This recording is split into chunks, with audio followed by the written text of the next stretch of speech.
Good morning বন্ধুরা। অনেকটা সকালবেলা উঠে রেডি হয়ে গেছি। আর কালকে তো গিয়েছিলাম তোমার হচ্ছে দক্ষিণেশ্বর মাকে নিয়ে, তো আজকে যাচ্ছি। হাজব্যান্ডের যেহেতু রোববার, দেখো আমাদের সামনে হচ্ছে মন্দিরটা এখনও খোলেনি, অনেকটা সকালবেলা বেরিয়ে গেছিলাম। আর আজকে রোববারে যাচ্ছি হচ্ছে তোমরা একটা মন্দিরে। কোন মন্দিরে যাচ্ছি, কোথায় যাচ্ছি না যাচ্ছি তোমাদেরকে তো অবশ্যই বলবো। আর তোমরা আমার সঙ্গে থাকো, ভিডিওটা স্কিপ করো না, দেখতে থাকো, ভালো লাগবে। তো আমরা যাচ্ছি হচ্ছে শিবনিবাস। তোমরা যদি কেউ জানো অবশ্যই কমেন্টে জানাবে। শিবনিবাস টেম্পল, ওটা হচ্ছে তোমার মাছ দিয়ে নেমে গেদে লোকাল ধরে মাছ দিয়ে স্টেশনে নেমে তারপর ওখান থেকে অটো বা টোটো আসে করে যেতে হয়। তোমরা কে কে গেছো অবশ্যই আমায় কমেন্ট করে জানাবে। আর যারা যাওনি তাদেরকে বলছি অবশ্যই একবার যাবে। খুব সুন্দর মন্দির, আর এত ঠান্ডা পরিবেশ, মানে অনেকটাই দূর, আমাদের থেকে অনেকটাই দূর ছিল, প্রায় 3 ঘন্টা সময় লেগে গেছিলো।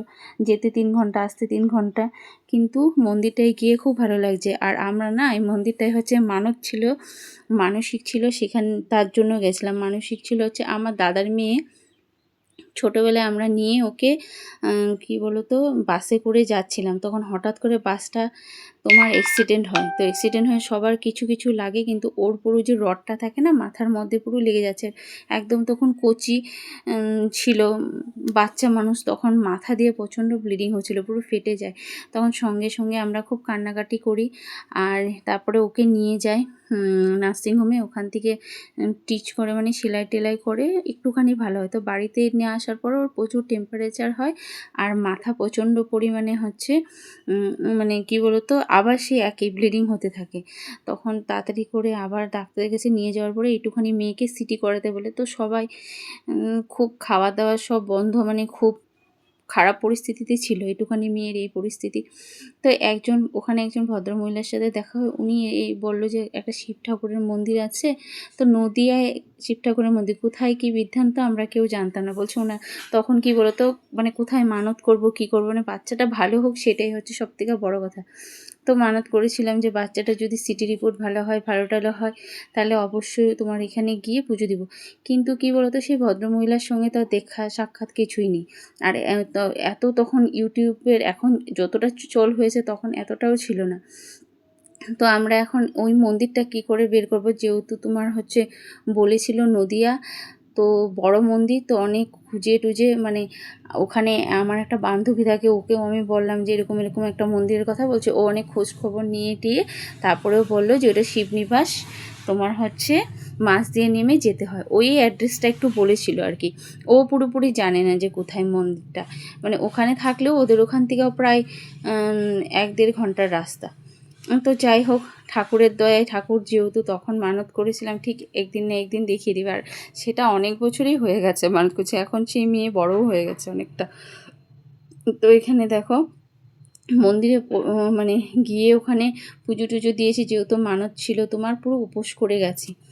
উপোস করে তারপরে ওখানে গিয়ে এখানে ডালা নিয়ে নিয়েছিলাম। আর তোমরা যদি কেউ যাও না, কিছু হাতে নিয়ে যাবে না। ওখানে মন্দিরের সামনে সমস্ত কিছু পাওয়া যায়, মানে দুধ, জল, মানে শিব ঠাকুরের মাথায় ঢালার জন্য ডালা টালা সমস্ত কিছুই পাওয়া যায়। আর ওখানে হচ্ছে শিব ঠাকুরটা এতটাই বড় ছিল যে সিঁড়ি দিয়ে গিয়ে তারপরে হচ্ছে মাথায় জল ঢালতে হয়। তো আমরা যে ওখানে ঠাকুর মশাই ছিল তাকে বললাম যে মানত পুজো, উনি আবার সেরকমভাবে আমাদেরকে পুজোর ব্যবস্থা করে দিয়েছিল। অঞ্জলি টঞ্জলি দিয়েছিলাম আমরা। আর সঙ্গে যেহেতু আমার হাজব্যান্ড গেছিলো, ও উপোস করে গেছিলো। তো পুজো টুজো দিয়ে আমরা, আর ওখানে না যে শিব ঠাকুরটা আছে, সত্যি বলছি তোমাদেরকে, আমি জানি না, প্রচুর জাগ্রত। মানে আমরা সেদিন আসা যাওয়ার ট্রেন একরকম পাবো না সেরকমভাবেই ছিল। তা অনেক কষ্ট করে পেয়েছি, জানতামও না, আমরা তো জানি না কোন টাইমে ট্রেন, কোন টাইমে হচ্ছে যাওয়ার ট্রেন আসার টাইম। ঠাকুরের অশেষ দয়ায় পেয়ে গেছি। আর ওটা হচ্ছে বিধাননগর থেকে গেদে লোকাল ধরে একদম পুরো মাঝদিয়া। আর দেখো ওটা বড় মন্দিরে পুজো করার পরে ওটা হচ্ছে সেকেন্ড আরেকটা ছোট মন্দির ছিল, সেখানে রাম সীতার মন্দির।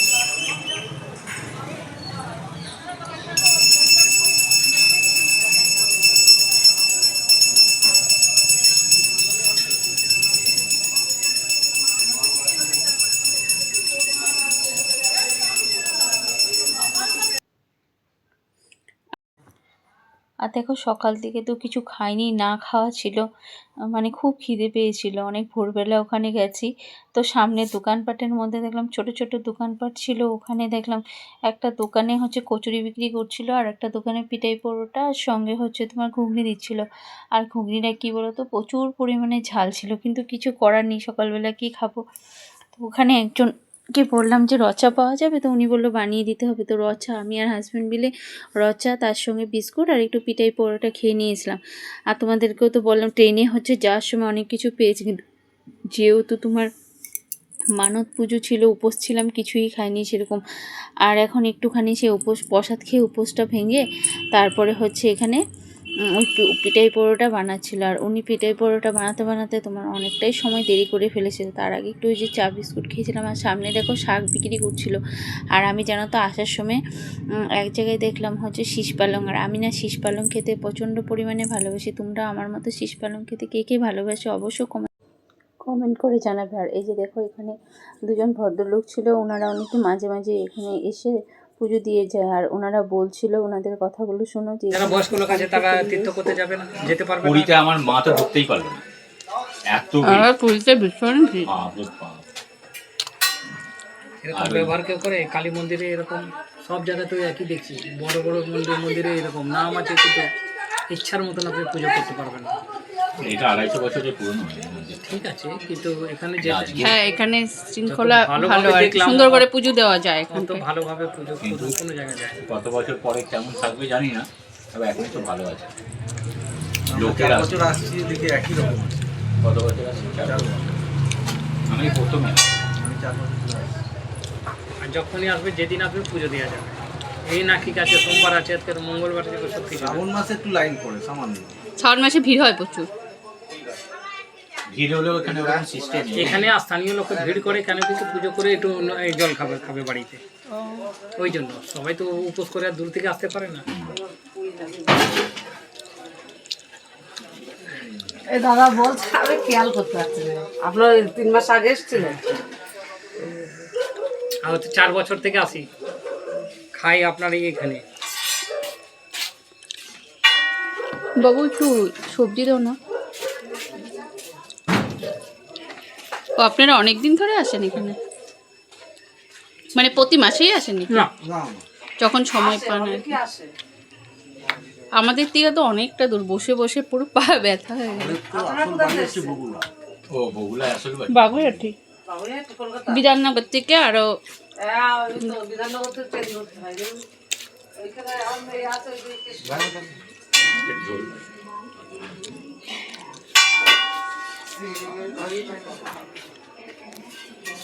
বগুড়ায় থাকা তো একদিন আসেনি। ছিলেন তো বগুড়ায়। আর এই যে এখানে দেখো একটা হচ্ছে বাঁশের ব্রিজ আছে, নদী আছে। একজন বললো যে ওই জায়গাটা দেখে আসুন, খুব ভালো লাগবে। তো ওখানে গেছিলাম। আর তোমার হচ্ছে সামনে একটা মন্দির আছে, তোমার কালী মন্দির, তো সেখানেও ঘুরে আসতে বললো, তো সেখানেও ঘুরেছি, সেটাও তোমাদেরকে দেখাচ্ছি মন্দিরটা। তো এখানে যে দেখো নদীর সামনে কি বলো তো সিঁড়ি করেছিল, আর পাশেই না একটা বাঁশের ব্রিজ ছিল, যে সেই ব্রিজটা পুরো ফাঁকা ফাঁকা, কিন্তু আমরা একটু মানে ওটা দিয়ে উঠে আসতে একটু ভয় লাগছিল। যাওয়ার সময় তো আমরা ওই তোমার শেয়ারিংয়ে হচ্ছে পেয়ে গেছিলাম, দুজনকে পেয়ে গেছিলাম। তো যাই হোক, টোটোতে এসেছি। আর এখন এই যে এই ব্রিজটা পার হয়ে গেছি, 6 টাকা নিয়েছিল। তো পার হওয়ার সঙ্গে সঙ্গে সামনেই তোমার হচ্ছে অটো ছিল, অটোতে উঠে পড়েছে। আর এখানে দেখো অনেকেই রিলস বানাচ্ছিল, তো আমি এমনি একটুখানি তোমার এটা ছাড়বো না, এমনি করেছিলাম আর কি, মেয়েদের যা হয়। তো ওখান থেকে তারপরে তোমার হচ্ছে ওই যে বলেছিলাম যে তোমার হচ্ছে ওখানে একটা কালী মায়ের মন্দির আছে, তো ওই মন্দিরটা একটুখানি গেছে, ওই মন্দিরটাও একটুখানি ঘুরে এসেছি। কী বলো তো, এতটা দূর আবার যখন বাবা টানবে তখনই যাওয়া হবে, তাছাড়া আর হয় নাকি জানি না। তো ওখানে ঘুরে টুরে এসে তারপরে ওই যে আমি তোমাদেরকে বললাম না যে আমি শীষ পালং খেতে খুব ভালোবাসি, তো এখানে এই যে শীষ পালং বিক্রি করছিল, নিয়ে নিয়েছিলাম। তোমার হচ্ছে মোটা করে ডাটা যে ওখান থেকে শীষ পালংই নিয়েছিলাম। তারপরে যে টোটো উঠে তারপরে স্টেশন চলে এসেছি। তো তোমাদের যদি ভিডিওটা ভালো লাগে অবশ্যই একটা লাইক আর কমেন্ট করো, আরও ভালো ভালো ভিডিও নিয়ে আসবো, তোমরা আমার সঙ্গে থেকো। আর যারা এখন আমার চ্যানেলটাকে সাবস্ক্রাইবার করনি তাড়াতাড়ি করে সাবস্ক্রাইব করে দাও, আর তোমরা সঙ্গে থাকলে আমারও ভালো লাগে। আর তোমরা কমেন্ট করো না, আমি সেই কমেন্টগুলো দেখে আমারও ভালো লাগে, কারণ তোমরা আমার পরিবারের একজন, জানো তো। আর এই যে দেখো, এখানে ট্রেনে আসার সময় বড়মশাই কিছু জিনিসপত্র কিনে নিয়েছিল।